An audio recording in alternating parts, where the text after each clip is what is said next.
Welcome in, Hokies fans, to this edition of the Tech Sideline Podcast. We record on Wednesday, October 5th, and episode 260 of the Tech Sideline Podcast is a very special edition as we have Virginia Tech head women's basketball coach on set, Kenny Brooks. We're going to look back at what was a phenomenal season last year and also look ahead to what has much more promise in 2022 as well, starting up in just about a month. All of that and much more coming up on episode 260 of the Tech Sideline Podcast, which starts right now.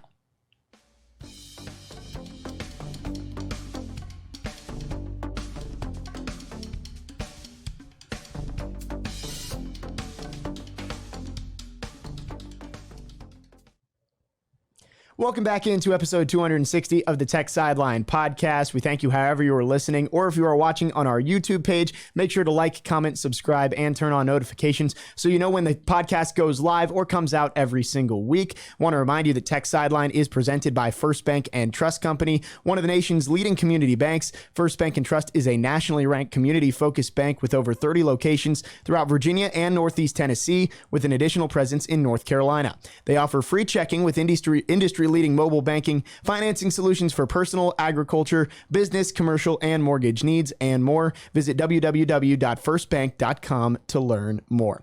Very special edition of the Tech Sideline Podcast today. I'm your host, Jake Lyman. David Cunningham on set as well, managing editor for Tech Sideline, and across the way, we are very pleased to welcome head Virginia Tech women's basketball coach, Kenny Brooks. Kenny, we really appreciate you coming on. Obviously, a lot to talk about with your team. Very excited for the season.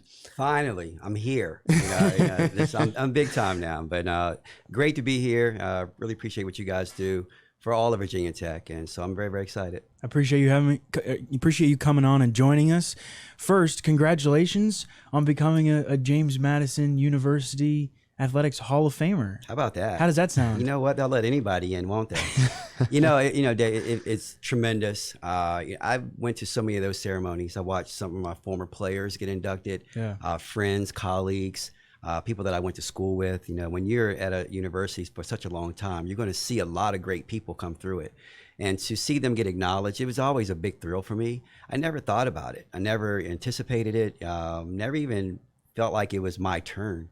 And then when I got a call last February. We were in the heat of everything. I think we had Carolina on Sunday and Duke maybe the following Thursday. We were right in the middle of everything. And I had a missed call from the athletic director and never crossed my mind. So when I called him back, we small talked for a little bit, never crossed my mind. And as soon as he said the words that, congratulations, you're going to be inducted to the Hall of Fame, I felt like I was listening to Charlie Brown's teacher after that. It was just wah, wah, wah, wah. And it was an out-of-body experience because I never anticipated it. But once I came down off Cloud 9, it was pretty cool. And to be able to go back and see so many people that influenced me, it was fun. It was fun, but I think one of the things that really struck me when I went back and saw all those people was how in tune they were to what we were doing here. And so many people walked up to me and they would say my players' names, by name. I love the Kitley kid, your little point guard, Amoore, and really looking forward to what you guys are going to do this year. And so that's just true family when they really follow you, even when you go to another university. But very, very special moment for me and something I'll always cherish. Well, we're all really excited for this year as well, and I know Hokie fans are too, but I really want to start with last season, a historic season for your program, and the first person who comes to mind when you think about your time with Virginia Tech has to be Asia Shepard. You mentioned a lot that she was your first recruit. She's been with you pretty much this entire time. What has she meant to you and the growth of this program over the last 4 or 5 years? She is a Hokie. Together we learn how to be Hokies, and that's a very special, situation because when I recruited her, I sold her a vision and she took a blind leap of faith. I told her what was going to happen, not what had happened, what is happening. And, she really bought into it. I told her the first couple of years are probably going to be rough by many standards. It wasn't going to be smooth sailing. I said, but in the process, you're going to learn. And I said, before you leave here, there are going to be players in that locker room that are going to be very compatible to you and what you desire.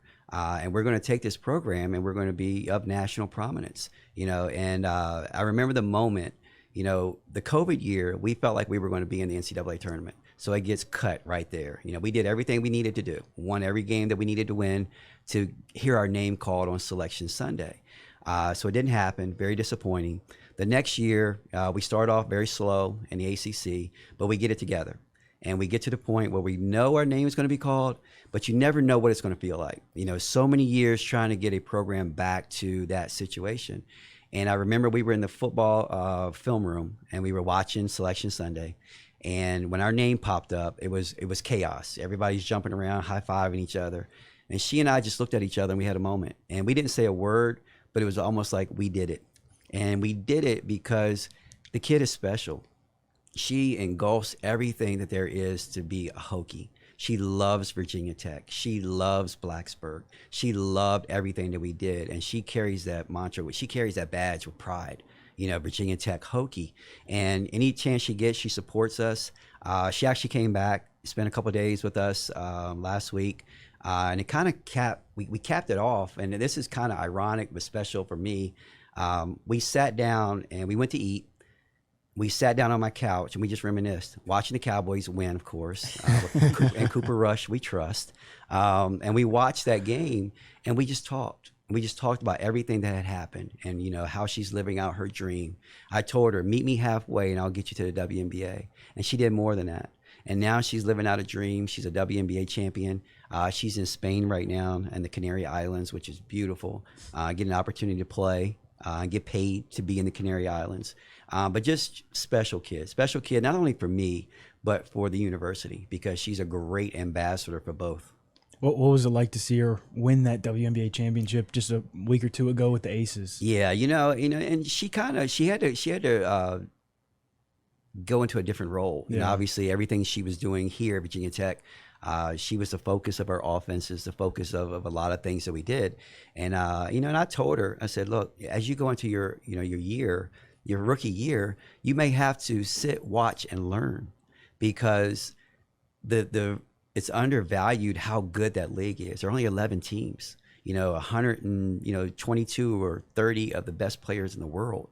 And so you're a part of that. So you may have to learn, watch, and learn.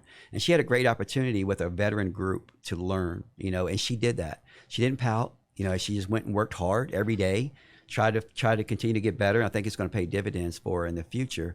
But just so proud of her, the way that she just, I lived it through her. We all lived it through her, and we watched her. We rooted. We were all like in a group text with my players, talking about the Aces. And in the process, honestly, for me, it was great professional development, because the Aces team is very similar to the team that we have now. They have a dominating center in Asia Wilson, Liz Kitley. They have a dominating guard on the perimeter who probably doesn't move as fast, but is crafty, and Chelsea Gray, which is Ashley Owusu. They have a really fast point guard, and Kelsey Plum, which is Georgia Amoore. So I took a lot of that and was able to watch a lot of their sets and whatnot, kind of fell in love with their team through, the connection with Asia. And so it was really great all the way around for us. Is it strange getting ready for this season and not having her around? It is. So, since she was there for the past 5 seasons? Yeah, it is. And actually when she came back, I think it was like our second practice or something. And I just wanted her to be out there, Because you're so used to her. I'm so used to her. I'm so used to her mannerisms, her moods, everything. We kind of grew together because it was only 1 year that I had, which was the first year that she wasn't out there. And so, you're trying to get used to it. But if you have to fill her shoes with something, I'm glad we got Ashley Owusu to insert in that situation. But, it's kind of like I always equate it to Groundhog Day. Okay. I stay the same, get a little bit older every year, but the kids stay the same age. And so we're just a new crop of kids, a new team, new personalities. And that's kind of what keeps us young a little bit. But we do miss her, and I would love to have her for one more year. I don't know if I can petition it, a second COVID year or something. But I do see a lot of kids out there now who are playing in their 6th or 7th year. I don't know how that happens. Which is crazy. Yeah, I don't know how it happens, but we missed the boat on that one. Well, you have a strong core that's returning, but a lot of them played very, very well last year. Obviously, everybody knows ACC Player of the Year, Elizabeth Kitley. I feel like Georgia Amoore is a little overshadowed by Elizabeth Kitley. Kayana Traylor, really talented. Kayla King, you kind of call her your rock. Deasia Gregg played some big minutes for you guys last year. How important is that group is coming back, and how crucial were they for you guys all year last year? They were crucial for us all year last year, many of them that you mentioned the year before that. And it's really building and setting the foundation of a championship brand. Witt talks about championship brand versus a challenger brand. And for the last couple of years, we've been a challenger brand. You know, we've been chasing some teams. We've been chasing Louisville. We've been chasing NC State, which we have a tremendous respect for and a healthy rivalry with. Now we feel like we're on that level. You know, we have all the pieces that we can become a championship brand. And in doing so, you have to have an understanding. You have to have an understanding how to prepare, you know, and not just for game day, but like now. You know, how do you prepare your body? How do you prepare your mind? How do we incorporate new pieces? And we have the right people to do that. You know, Elizabeth Kitley is the most humble superstar you'll ever meet. I call her my Tim Duncan. You know, she's so humble. She works. She's the hardest worker. She doesn't want any of the praise. That's all she wants to do is win.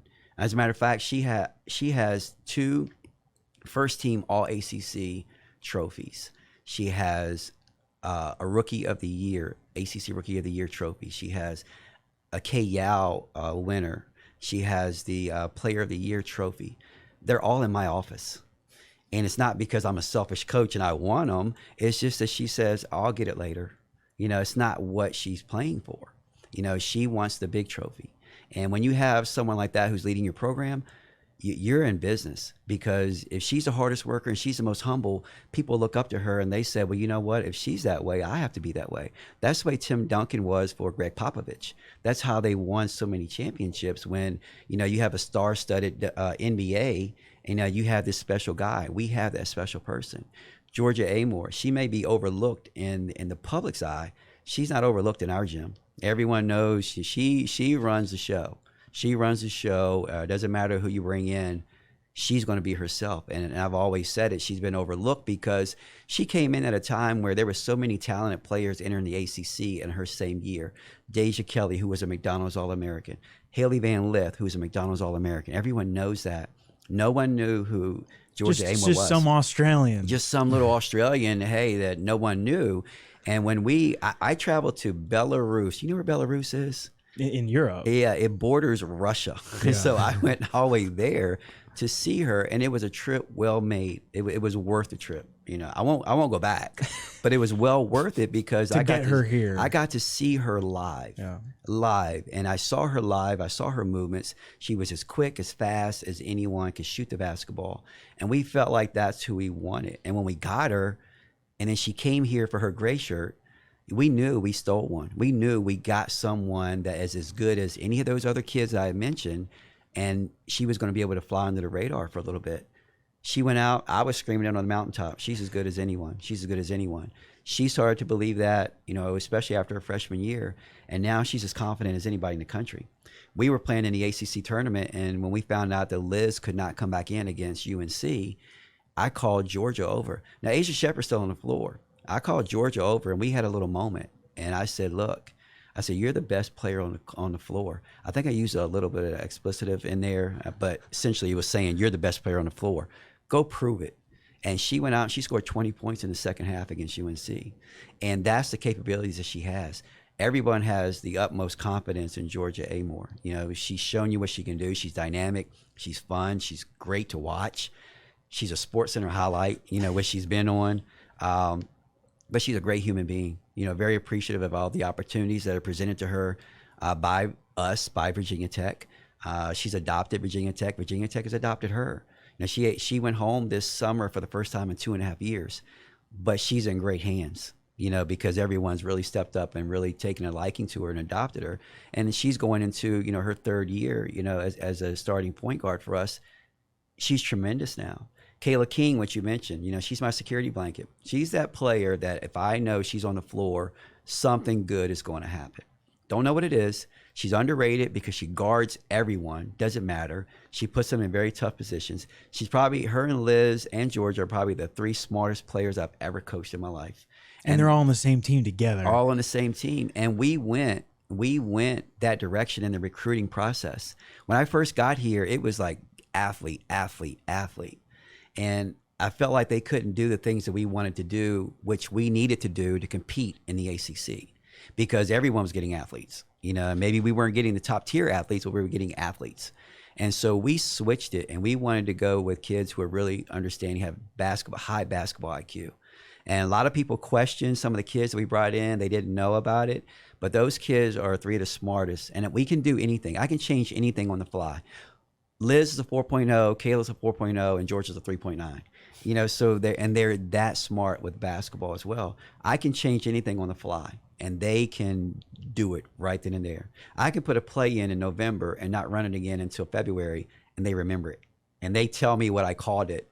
And so I just have to understand that they're a little bit smarter than I am, and I just go with it. But tremendous, tremendous kids. Kayana Traylor, what you mentioned, is very, very comfortable in our system now. A lot of people say portal, portal, portal. I hear a lot of people talking about the portal for Coach Pry, portal for everyone, go grab someone in the portal. It takes time. It takes time. You get some of these kids for a year, it takes them a long time to learn your terminology, learn your style, learn your philosophy. And like some of these kids that you're getting for 1 year, it's not 1 year. We get them in the summer, and by March, they're done. You know, so it's like a 8-month contract essentially, and trying to get them to understand it.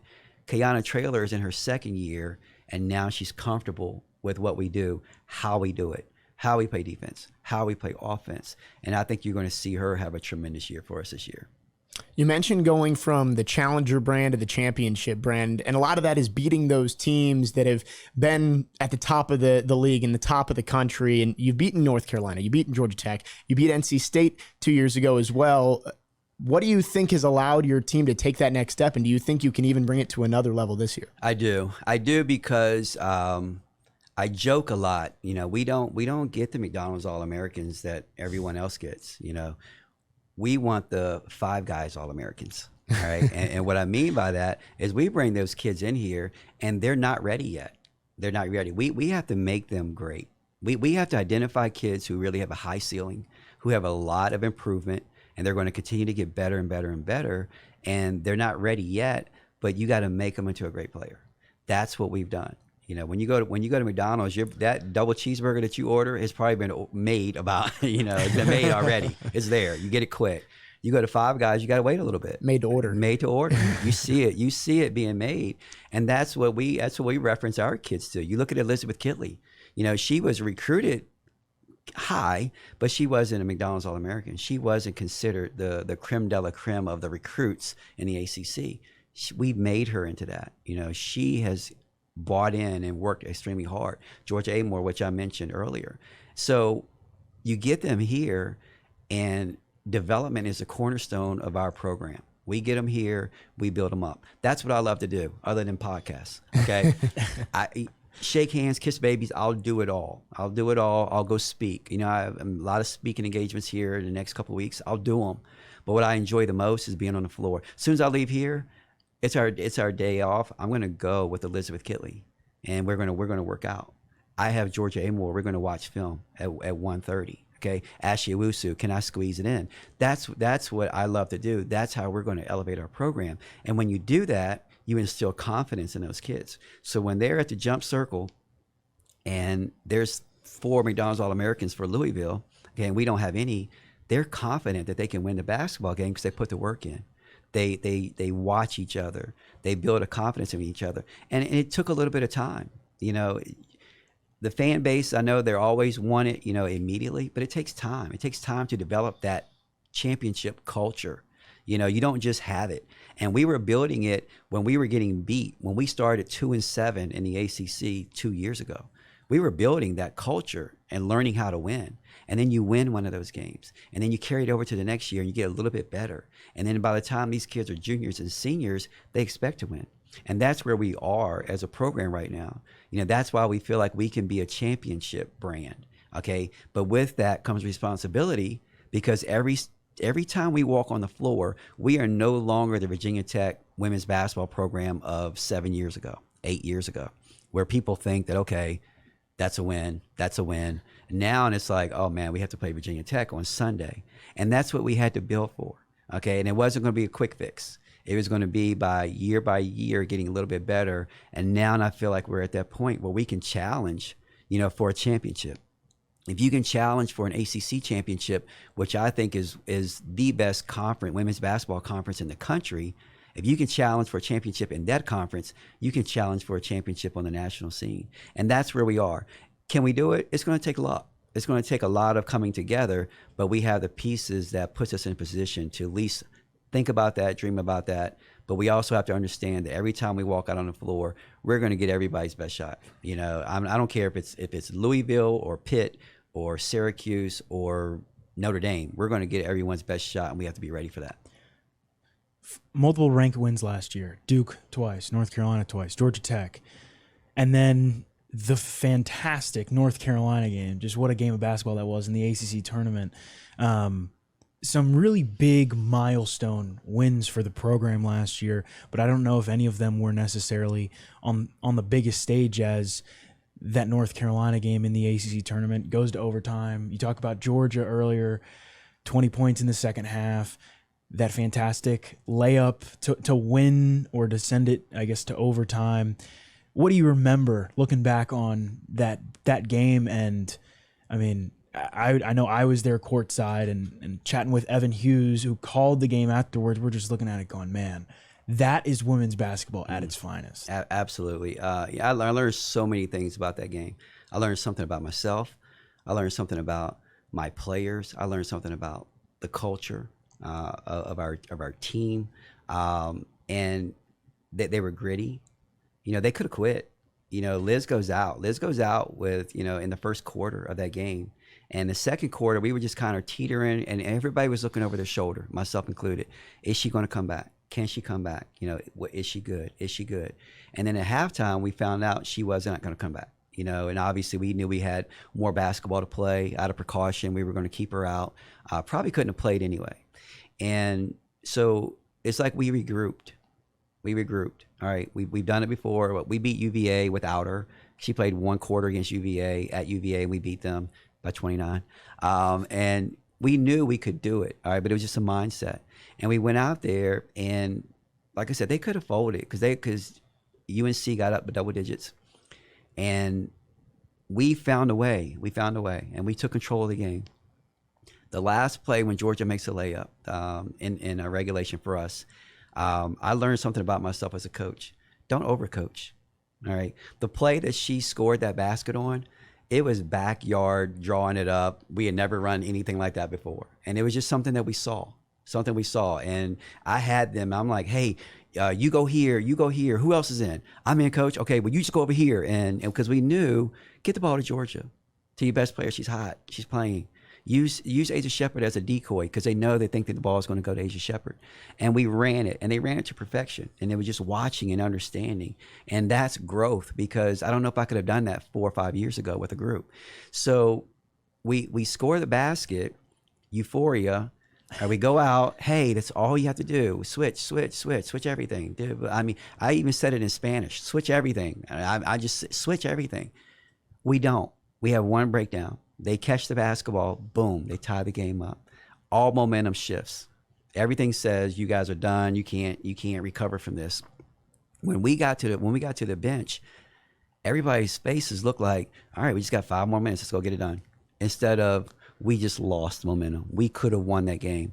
And then we go back out, and before you know it, we're up double digits in overtime. You know, and I remember during that game, I never do this. We coaches, we're always thinking about what's going to happen next. Okay, this could happen. Like, we have so much wasted information in our heads as coaches, because we always are wondering what could happen next.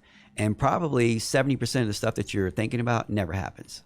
Okay, and so you're always focused and you're locked in, and here, what am I thinking about? I got to do this. What's my substitution? Who's in foul trouble? And in that game, I've never done this before in my life. I never look in the stands. But I thought to myself, this is the best basketball game I've ever been involved in, because it was just back and forth, fun, high level, physical, efficient basketball game. And when you have games like that, I played Division I basketball at a very high level. I've coached on the men's side at a very high level. And I laugh at people when they say the women's game isn't as entertaining as the men's game. And they're wrong. You're just not watching it. Okay. You're just waiting for the dunk. You're probably on your phone and you're waiting for the dunk, the replay. Oh, there it is. Yay. Because the game is as intense. Okay. It's as efficient. If you go watch Mike Young's team play, and I watch everyone, and you come watch us play, it is amazing, the similarities. It is amazing. It's the way we play. We almost play identical, not by design. That's his philosophy. It's my philosophy. We've come together. I watch his practices, and I'm like, okay, yeah, I know exactly what they're doing. I didn't know what the previous coach was doing. That was a little bit different. But, Mike, I know exactly what he's doing. And our styles are so similar. So, so people who say that it's not as good or exciting, they're not watching correctly. And during that game, that's what I was like. That was a perfect example of it. Yeah. And I'm like, this game is high level, fun, exciting, entertaining. Everyone in that gym who walked away from that game was entertained.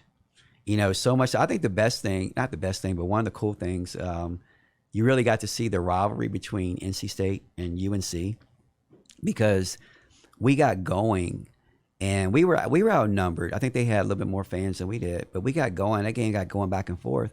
Every time we scored, I'm like, why is it so loud for us? And I looked up, and all the red in the building was cheering for us. and when the game was over with, and I was walking doing my media obligations, I had so many NC State fans coming up to me, and that was such a great game. That was this and that. We were rooting for you guys. And I got a lot of followers from NC State women's basketball fans. They're like, thanks for beating North Carolina for that. us. And I think it's a healthy respect. Yeah. Because we've played them. Number one, we played NC State, I think 12 times in the last 3 years or 4 years. So we played them a lot. So they see us a lot, and they understand it, and they're entertained by the game. And I think they have a great appreciation for our program, but also just the way we play. Well, that win against North Carolina got you to the ACC semifinals for the first time, and then Selection Sunday rolls around. You hear your name called as a 5 seed, the second highest seed in program history. Obviously, the first time you heard your name called back in 2021 is going to be a special moment for you, but where does that compare to be up there in a 5 seed and have an opportunity to make a run? It was good and bad. Good and bad. I mean, obviously, we knew we were going to be hovering around there. We were hoping that we could get the well coveted 4 spot. That with that comes the opportunity to host, and we felt like if we could get someone here in Castle, we had a great chance to advance to the Sweet 16, which was a goal of ours. Being the previous year, we went to the second round. We wanted to make the necessary steps to go further. But being a 5 seed, it's good. You're excited about it. It means that your program's going in the right direction. The bad part is we knew we were going to play a team that was not a 12 seed, in Florida Gulf Coast. And not only are they well coached, they're extremely well coached, they're unique. They're almost like a unicorn. And what they do is they run around on the perimeter and they jack up threes, and they either shoot threes or a layup. And a lot of people focused on the fact that they made a lot of threes. When you dig deeper, they led the country in field goal percentage inside the 2-point. And so that's the way they play. And we knew it was going to be a hard guard for us.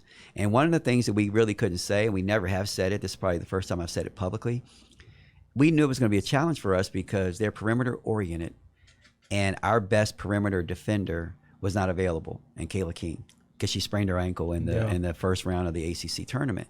And she did everything she could to try to get back, but she was not healthy. I think she played like 8 or 9 minutes in that game. And so we had to, go with a different game plan. It was pretty much because they were trying to pull Liz out, and their 5 could shoot the 3. And we had to make sure that we had to dare them to make those threes. And they did. The kids who were shooting at 19% and 22%, they both made 4. And one of them was a dagger at the end. And you have to tip your hat to them, but that's the way we had to play. So we felt disappointed that we didn't get a chance to advance, because we felt like if we had a favorable draw, we felt like we could have advanced. You look at UNC; they had a really good draw. They went out and they played in Arizona. It was a good draw. Notre Dame, they went to Oklahoma, and they had a good draw, and they were able to advance. We felt like we were every bit as good, so I think a lot of it has to do with your draw and who you get. If you get the 4 seed, you control that, and you play at home. So that's something that we've talked about. It's very motivating. You never want to, end the season, early. I think only one team's going to be happy, and last year it was South Carolina. But it was motivation because we knew we were better than what we were able to put on the floor. Liz was hurt, and we never used it as an excuse. Just motivation. And now these kids are ready. They're locked in. They're older. They're more experienced. We add more experience to a group. Ashley Owusu, she's been to the Elite Eight. So we can rely on some of her expertise to go out and try to figure out how we can get to that next level. What did you learn from that Florida Gulf Coast game? Carl Smesko is a really good coach. It's something that we really haven't seen before. It's different. Nobody in the ACC plays that way. And but I did learn that we had some kids who stepped up. Liz had a tremendous game. I think she broke a school record. She scored 42 points in that game. We walked away from that game, and she was the first one to say it. I should have had 52. But I felt like we had enough grit to win that game. We just had to be a little bit better, and we had to step up in a circumstance where we weren't 100%. And but also learn be one game better and get the 4 seed. And so that's something that we'll talk about. That'll be something that every game we play this year, we'll say, hey, look, this could be the difference in a 5 seed and a 4 seed. Let's go out and make sure we take care of business. Well, lots of excitement for the season, just over a month away. You brought in a couple of new players. You bring that core group that David was talking about back. What's the feeling around this team? You mentioned all the experience. Do you feel like there are things you can do with this group that maybe allow you to expand the system and the way you can play this season? Yeah, it is. Every year, people ask me, well, younger coaches and even, newer coaches and even some older coaches will say, what's your philosophy? We like what you do. What's your philosophy? And I'll ask them, what year are you asking about? Because every year you have to change. You have to evolve.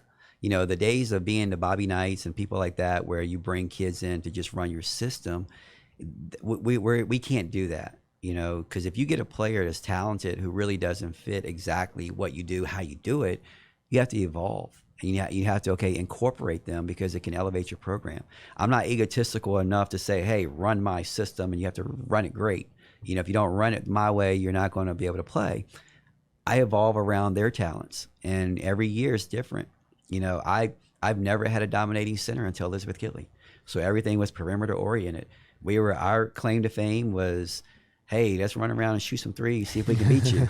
And that's how we had to operate, because that's what we had. That was our strength. All of a sudden, you get an Elizabeth Kitley, and we're like, whoa, okay, let's change that philosophy. Throw the ball inside. We'll shoot the threes after she throws it back out. And we can be successful, and we feel like we can go to a different level with that. Add an Ashley Owusu. I've never had a kid that talented. She's talented with the ball. She does she's like a magician with the ball sometimes. Does she fit exactly what we've done in the past? No, but we will evolve. We're putting in new stuff to make that happen. So we're excited with the new additions. We're excited what they can bring. They bring a different element, all of them. I've never had a dominating or as an athletic 4 as a Taylor Soule.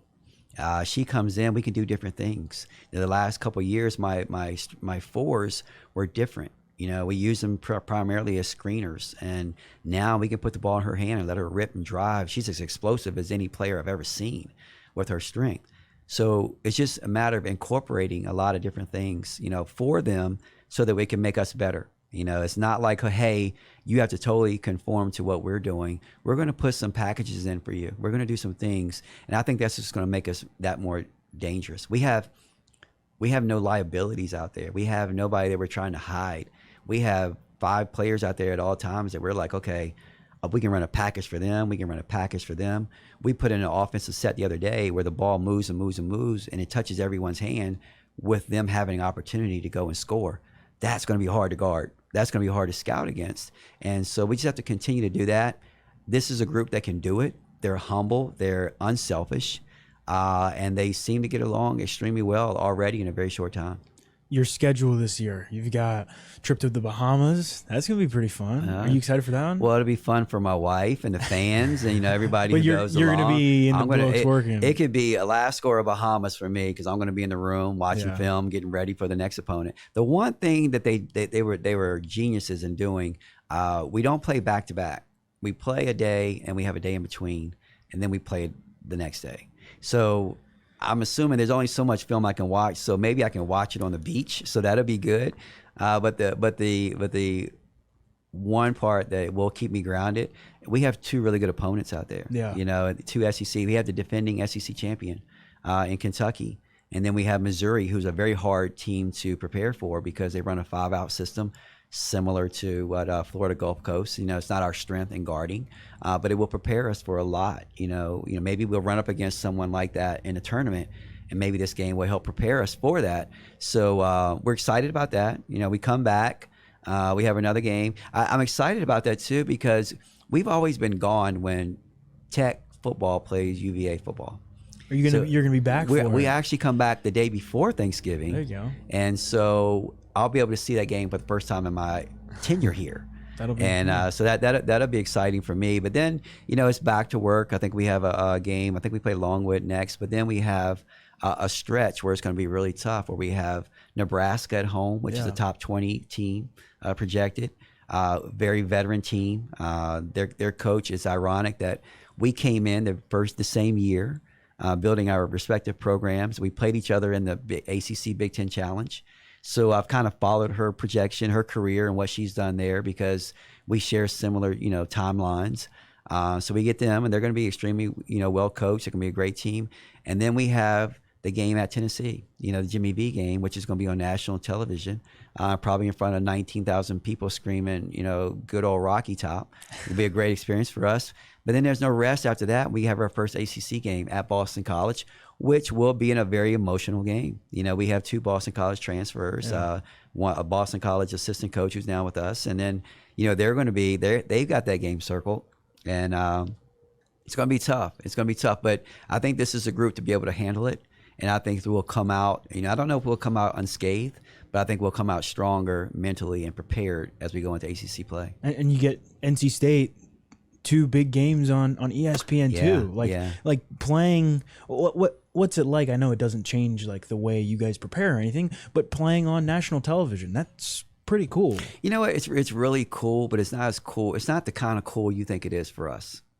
And what I mean by that, obviously, with ACC Network and with so many games being televised now, other than the personalities who want to talk to you before the game, it's really the same. Much? Yeah, it doesn't change. It only changes after the game, and then you see the result. And if you win, you're like, man, that's cool. Everybody saw that. If you don't play well, hey, everybody saw that. Yeah. But for the kids, they do a tremendous job, and they don't play any differently. Whether it's on, whether it's streamed, it's not. Whether it's on national TV or whatever, but that's just the maturity of this group.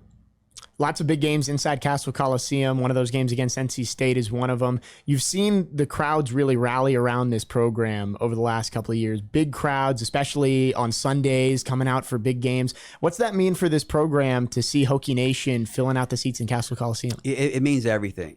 And, it could mean more because Castle Coliseum is special. It really is. If they ever wanted to, build us another $200 million venue, I honestly wouldn't want it. Take some of that money, make it a little bit more appeasing to the fans. I don't know, the concourse, get rid of the something. Okay, maybe I don't something like. But do not change the atmosphere. Do not change the structure of where we play because that building goes straight up. Everybody seems like they're on top of you. We go on an 8-0 run in Castle Coliseum. You don't only hear it, you feel it. And that is a home court advantage. When we get people in the stands, okay, it is tremendous for us. We played against NC State, I think the last game of the year. And I don't know what the numbers were.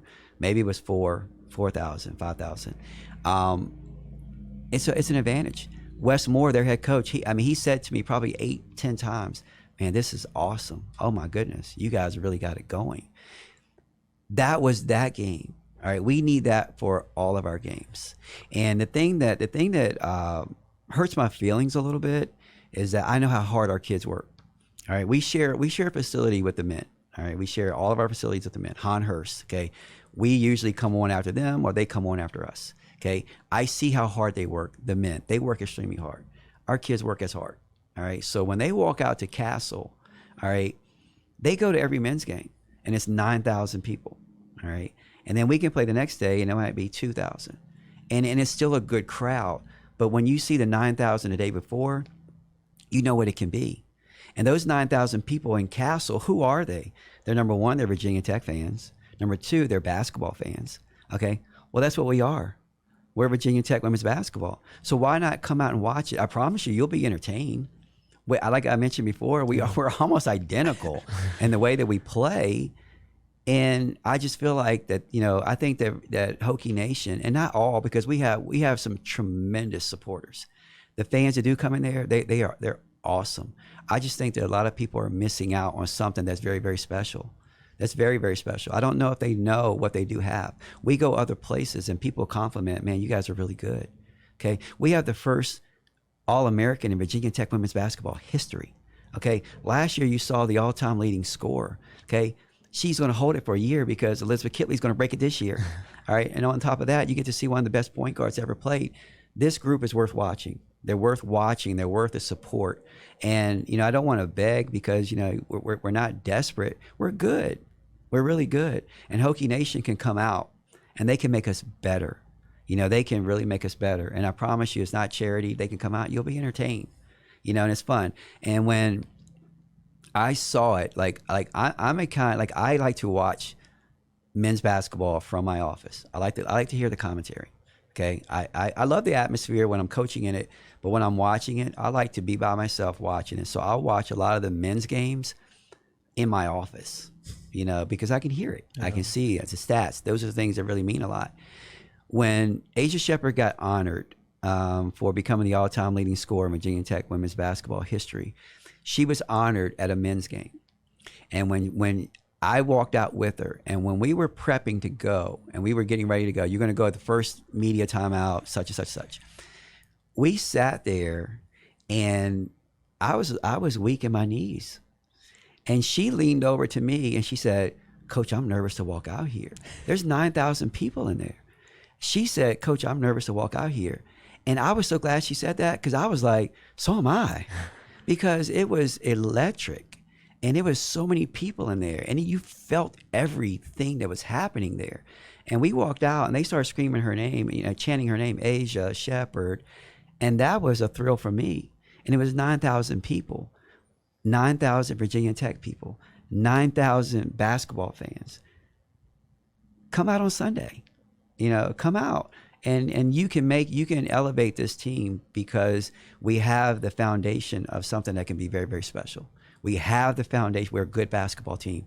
If we're a really good basketball team, that if we just had a little bit of support can make us great, I think it's worth our while. And these kids deserve it because they're great kids. They represent not only our program to the utmost, they represent Virginia Tech to the utmost. We had the highest GPA of any team on campus last year. Okay, they're good kids. They support. They go to all the soccer games. They go to the volleyball games. They go to lacrosse games. They go to the men's basketball games. They go to the football games. They're jumping up and down. They're Hokies. And I think the thing that they really deserve is to have the same thing reciprocated because they work as hard as the men.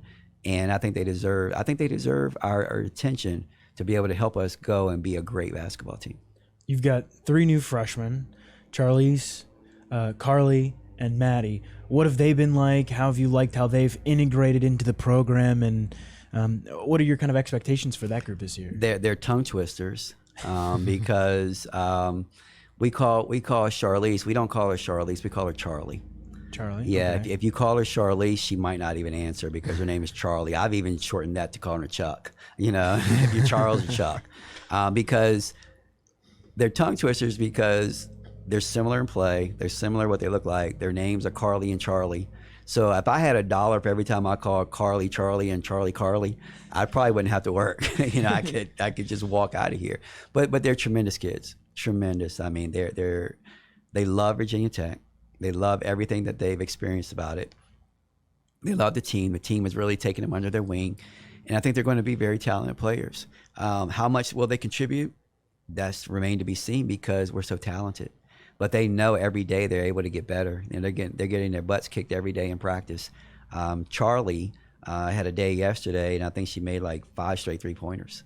And it was funny because the day before that, she played extremely well. And I asked her, I said, what did you eat? What did you eat today? And, you know, very innocently, she's like, in her Australian voice, she's like, I had Dunkin', and, you know, she's like, I had, you know, the Performance Center. I said, well, whatever you had today, go do it again tomorrow. And so she started playing well, hit like 5 straight threes. I said, what'd you have today? She said, Dunkin', and, you know, so she's coachable. She's coachable. But they're great. I love their addition. I think they're going to be tremendous additions for our program. They're going to contribute to our program tremendously when it's their time. You know, whether that's this year, whether it's next year, but they're getting valuable experience. That's how you build a program.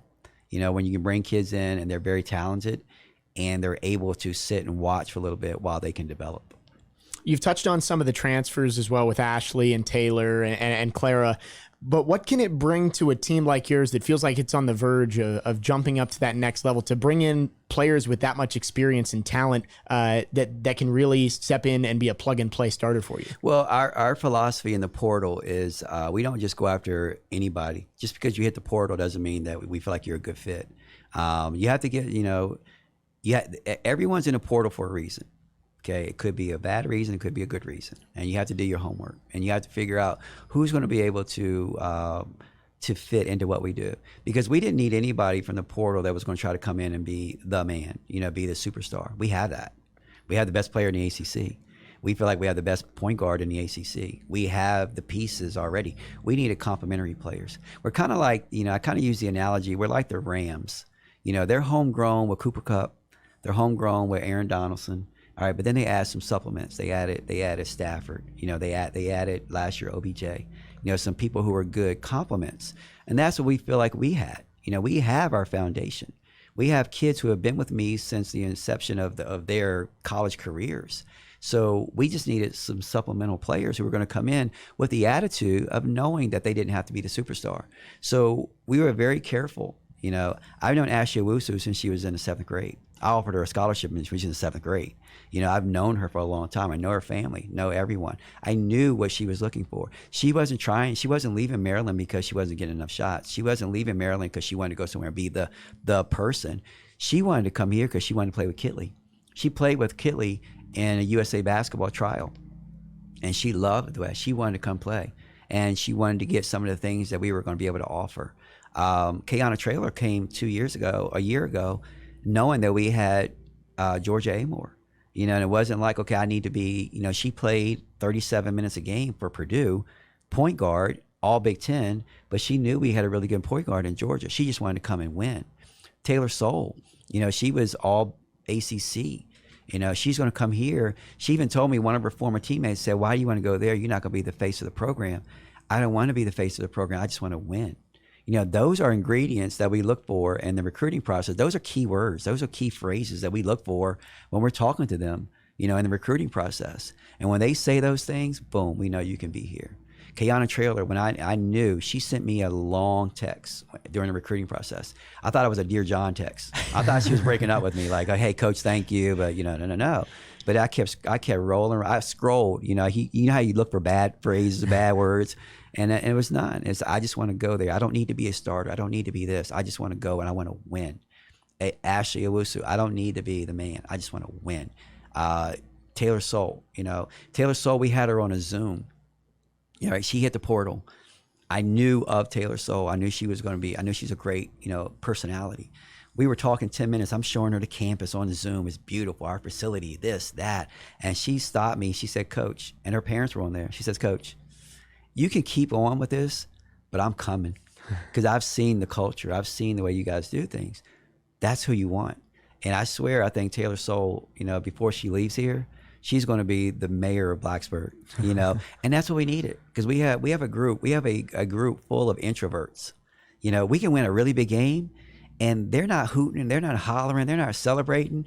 They're in the locker room. They're just like looking at me like, okay, when's the next game? And I'm like, come on, enjoy it.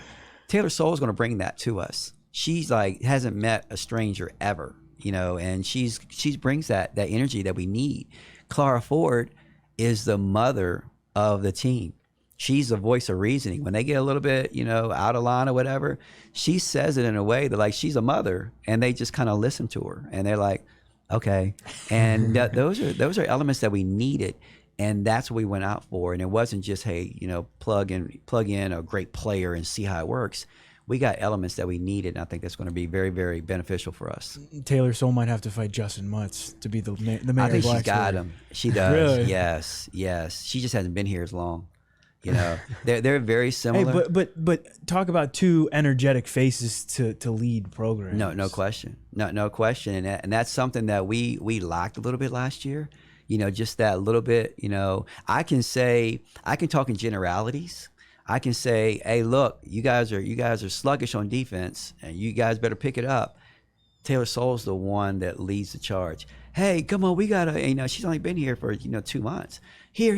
She's that energy that we needed, and boom. And so I think those are traits that on the message boards people won't understand. But we as coaches is what we need. We as coaches is what we desire, and know that it's going to put us over the hump. So Sean Poppy, longtime assistant, goes to Chattanooga. We were talking about this before. How's he doing? And you bring in George Portia. Rad gets promoted. How do you feel about your group of assistants you have now? And I know it's going to be tough to not have Sean Poppy on staff. Yeah, Poppy's my guy. He, I learned a lot with former assistants. I have 8 former assistants who are Division I head coaches right now. And so, our coaching, I'm not the godfather, but our coaching tree is pretty strong, and that's something I'm very proud of, because obviously for them to get opportunities, you have to be successful in where you are. And, I used to be, the way I built my programs at James Madison was like, you're either with us or against us. My programs, we taught them how to hate Virginia Tech. We taught them how to hate Virginia, because that's who we were chasing. That's who we were going to be. And it got to a point where we were strong in our culture, because it was either you're with us or against us. And so I would have assistants leave, and I didn't handle it well. I didn't handle it well because they were going to a different program. So I'm like, okay, well, you're not with us, so you go do your thing. And I learned a lot from that. So when I had Sean Poppy, Sean Poppy, Jennifer Brown, and Brittany Anderson. Jennifer Brown's now the head coach at Queens College, who they just went Division I. Okay. Brittany Anderson is star. She went to Stanford. She had opportunities to be a head coach this year, waiting for the right opportunity. She's phenomenal. Going to be a head coach one day. Sean Poppy, we're in a women's sport, okay? And as a male, sometimes you got to wait a little bit longer for your opportunity. But he's a star. He's a star. The last 2 years, I've given him more responsibility than I've ever given any assistant coach I've ever had.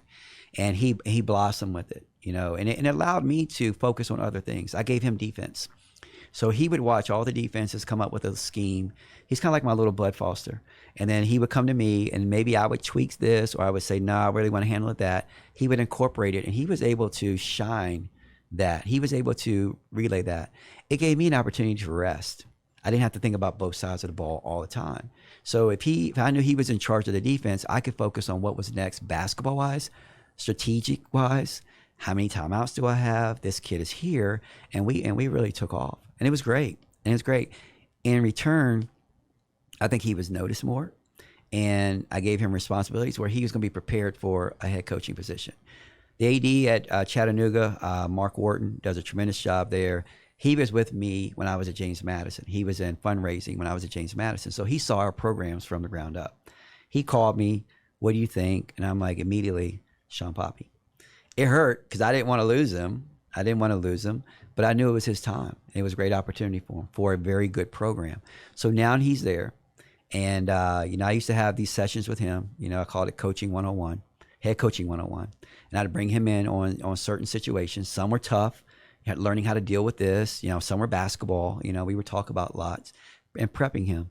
So now when he calls me and he's griping, And he's not complaining, but he's tired and exhausted because he has 3 assistants who all keep coming into his office.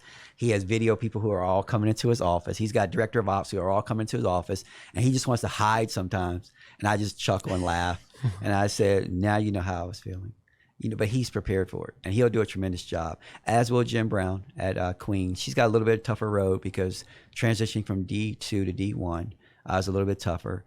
And then Brittany Anderson, Brittany, we're actually recruiting this kid who's a top 5 player in the country, and we both made her top 10 list, which means we're great. But Brittany and I we were recruiting the kid. We went on the same visit together, and when she walked in, for the first time, I'm like, man, I'm going against her, and I know all of her tricks to help us.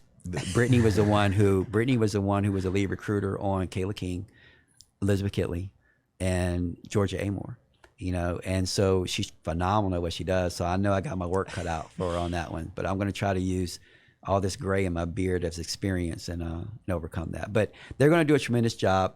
The staff that we have now, I'm equally as excited about. George Porche. He was the associate head coach at Boston College, knows this league, knows the areas that we're really trying to get into recruiting, up north. We had tremendous success with our recruiting class in the 23, which we'll be able to talk about in about another month, which I think is going to be one of the top 15 recruiting classes in the country.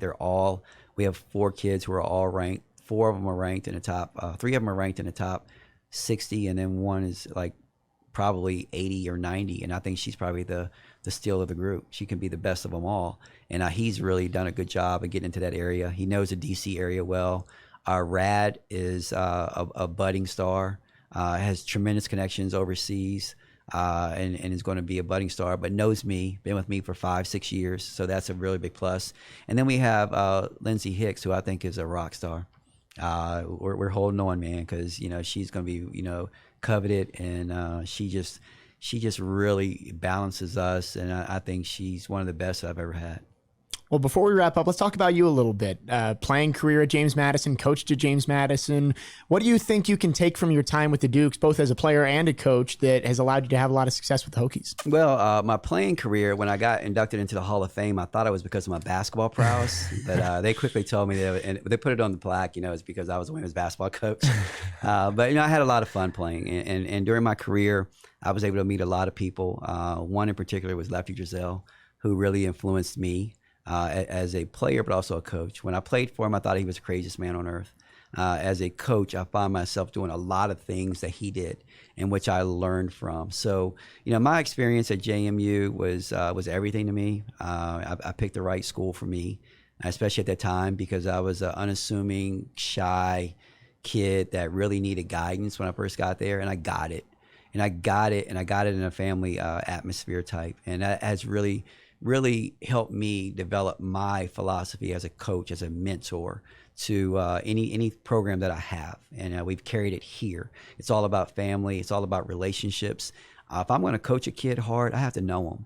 And the way you get to know them is you have to go beyond basketball. You have to know that Taylor Guyman wants to be a biomedical engineer. I still don't know what they do, but I'm learning every day, and because I care about everything that she does. Now she's going to run through a wall for me. Elizabeth Kitley, I know her family. I know everything about her, and probably more so off the court than I do on the court. So that's things that I learned from my experiences in dealing with people. As a player, I coach them the way I wanted to be coached. I give them freedoms. I try to encourage them. If they're not good at something, I don't tell them to not do it. I try to make them better at it. And that's the things that, I always wanted, as a player, just encouragement. The game is different now. The game is different. They jack up a lot of threes now. That's just the way the game is played, So I'm like that old man, like, get off my lawn. Like back in my day, well, if I was ever be able to play like this, I would have been great. But it's fun. It'd be fun. And I think that my experiences as a player have really helped me become the coach that I am. And I think that's a benefit for our kids because there's a lot of connection with what we do. So my time was great there. I wouldn't change it for anything. It was probably the best decision for me at the time. I actually wanted to come to Virginia Tech. I really did. I came to camp here. Dale Curry, Shenandoah Valley guy, I know Dale extremely well. We talk, often. He was my idol. Ralph Sampson was a Shenandoah Valley guy too, but Ralph was 7'4". I was never going to be 7'4". Dale's 6'4", smooth shooter. Okay, that's what I want to emulate. That's what I want to be like. And I remember coming to camp here with Frankie Allen as the head coach. I remember being in the back gym where the volleyball team practices right now and being at camp. And I remember the whole experience. I remember Frankie Allen called me up and he's like, Kenny. And I'm like, this guy knows my name. Here I come. I'm going to be a Hokie. And actually, my first 2 letters I got, recruiting letters, was JMU 1 and Virginia Tech 2. And I remember I wanted to come here. And then for whatever reason, they signed some guy named Bimbo Coles. I have no idea why. And then I knew my path had to go a different way. And I was like, I'm not going to play there. Let me go somewhere different. But it worked out. And I wouldn't change it for the world. And I think it's really, shaped me for who I am. I know you're a big family guy, surrounded by a whole lot of girls. Yeah. But to have Kendall play for you, and Chloe is still on the team, and I know Kendall was involved last year. What's it mean to have the support from them, and that they're both part of your team as well as your family? Everything, and not just from my standpoint, but for our team. Kendall signed with me to come to James Madison. Good level for her, really good level for her.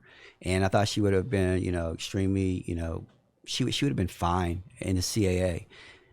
And when I decided to come here, I said, look, you got a choice. You can stay there. You can come with me. It's a higher level. Don't know what your production will be, but you can come.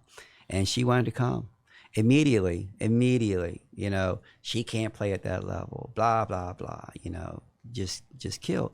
And it was unfair to her because she didn't ask to come here. She was following her dad. And so when she got here, she was the subject of a lot. I was the subject of a lot. So people didn't understand it. Oh, you're just going to play your daughter. Oh, she shouldn't be playing. And she heard it all. And the thing that I'm most proud of is that she persevered through that. She came here when I'm trying to change the culture. I threw her into that locker room. Okay, who are they going to be mad at the most? Me. So who are they going to take it out on? They can't take it out on me. They take it out on her. And I think she grew from that. She had people, saying, she shouldn't be playing. My wife had to endure that in the stands. She shouldn't be playing. We could lose a game and it's automatically her fault. And she had to grow up in that. I didn't have to grow up in that. I grew up in obscurity. No one knew who my dad was. I went out and played, made a name for myself. Everything that my kids have had to do, they've been under a microscope. Well, that's Kenny Brooks's daughter. Well, she's not that good. Well, she can't do this. Well, she can't play at that level. So what did Kendall do? She comes out in her first year. She breaks the record for most 3-pointers by a freshman. All right, well, you belong. They're still nitpicking. Oh, he's just going to play her. And that people will use that against me in recruiting. He's just going to play his daughter. When we recruited Taylor Emery, the other school that was recruiting her, he's just going to play his daughter. Asia Shepard's here playing behind Kendall because Asia Shepard just wasn't ready at that time. Well, you're never going to play over his daughter. But what they didn't understand is that I want to win. Kendall understood what she needed to do, what her place was. Kendall played early because who knew my system better? She did. She watched all my practices at JMU. She knew it. Every workout that I worked out with her was grooming her to play in my system. Now she can put the ball on the floor. I think she made 4 2-pointers in her whole career. But you ask Jeff Walls, you ask Wes Moore, they had the game plan for her. All right, so she made her mark. She was good for us. But where they are the best for us, her, Chloe, they help promote what we are, and that's family. People don't understand. When recruits come in and they see my daughters around, there's a comfort level. When the parents see that, there's a comfort level. You are a father of 3 daughters who incorporate them into your program. If they're into your program, it must be something that you're safe with. It must be something that you value because you put your kids in there.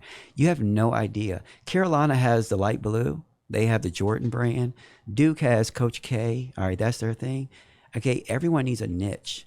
What is my niche in recruiting? Okay, it's the relationships, and the relationships are built because it's family. My kids have helped us build this program as much as anybody without scoring the points because they have the culture. Ask Liz Kitley in Georgia come to my house all the time. I don't even know they're there. I'm in my man cave. And I come into the kitchen and they're there because they're watching The Bachelorette with Chloe. And I'm like, okay. And I don't even have to entertain them because they're there with Chloe. All right. Kendall used to bring them over all the time. And that promotes family and that helps us. So what they did, I uprooted them. They had never moved until we got here. That's unprecedented for a coach's kid. They had never moved. And we came here, and family is what has helped me build this program at the rate that we built it because we've incorporated them. It helped me.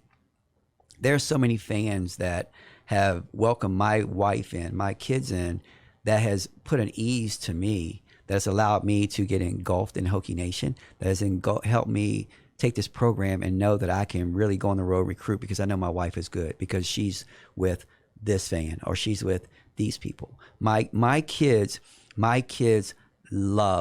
absolutely love being Hokies. It's crazy because I taught them how to hate Virginia Tech when we were at JMU. It's like, we don't like them. They did not like them, did not want to come here, right? Because we did not promote anything Virginia Tech. It was JMU. And now they will repeatedly say how much they love it here. They love Virginia Tech. They watch the football games. They do this. We go back up to Harrisonburg, and they are like, my middle daughter said, when you get inducted and you walk up to get your plaque, I'm going to say, let's go, Hokies. And that's what they are. They love it. And it's the best decision I made because they are good. They love it. And so it allows me to really get engulfed in my job and what we can build here. And so family means everything to me. I have a tremendous family. They've sacrificed so much. They've gone through so much. I think they've come out on the better end of it. Kendall's tremendous job. She's with the ACC network. The ACC right now.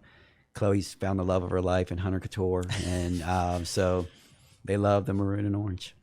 Well, last one for you, Coach. You've made a few NFL references on the podcast. Know you're a big Dallas Cowboys fan. Isn't everybody? What are we thinking? Is Cooper Rush making a QB controversy for the Cowboys? Jerry Jones is a genius, man. Everybody heard controversy, quarterback controversy. But if there is something that we're talking about, it means the Cooper's playing great. And honestly, I'm that fan. I have a Dak Prescott jersey. I do. And who do I get mad at the most? Dak Prescott. But you're watching right now, and I think that the way that they're playing Cooper Rush is the way they probably should play Dak. They let Dak just try to throw it and try to win the game and score 40, where that's detrimental to your defense. Puts them out on the field too much. You need to rest them a little bit. And I think that's what they're doing with Cooper. Look at me sound like a football coach, right? But it's fun. Being a Cowboy fan, I took it for granted, back in the 90s when we won 3 in a row or 3 out of 4, whatever it was. Like, oh yeah, we'll be back here. Yeah, man, this is what you do all the time. And here I am, 53 years old. We haven't sniffed it since. So, but big Cowboy fan. And, last story I'll tell you before, I'm such a big Cowboy fan that in college, I dated a young lady, and she went on to be Miss USA runner-up, and so she ended up marrying Emmitt Smith. Wow! And so when it was homecoming, and I'm at JMU, and she came back for homecoming, and she brought him. She's beautiful, drop dead gorgeous. She and I were very, very close, wonderful person, and so she came back, and there's this buzz. Oh, Pat's back. She brought Emmitt Smith. And so we had a recruit, and we were at a hotel, and they were there. And so Pat comes up to me because she's a beautiful woman. And she looked at me and she says, hey, she gives me a big hug. And I said, hey, where's your husband? And I'm like, and she looked at me and she just kind of rolled her eyes and she laughed, and she brought Emmitt Smith over. And I got to meet Emmitt Smith, and I was a fanboy. Yeah. The other time I was a fanboy is when I met Mike Vick 2 weeks ago. And I got to sit down with Emmitt Smith, and we watched a football game. It was Florida playing. Florida was playing. I don't know who it was. And we were sitting there, eating Outback, talking football. And I'm talking with Emmitt Smith.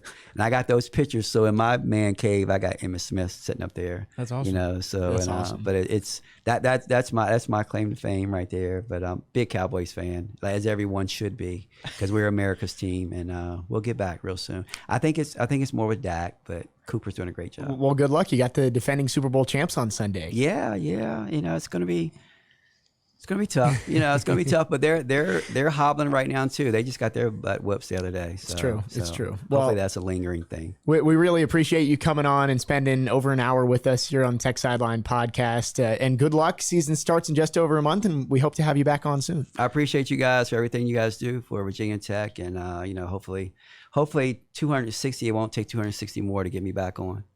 Definitely. I'm sure it will not. But yeah, best of luck, and I'll talk to you next week in Charlotte. All right, sounds good. Perfect. Well, thank you, Coach Brooks, for spending some time with us. Also, thank you to David Cunningham on set with me today. That wraps things up here on episode 260 of the Tech Sideline Podcast. We hope you have a great finish to your week, Hokies fans. I'm Jake Lyman, signing off. We'll see you next time.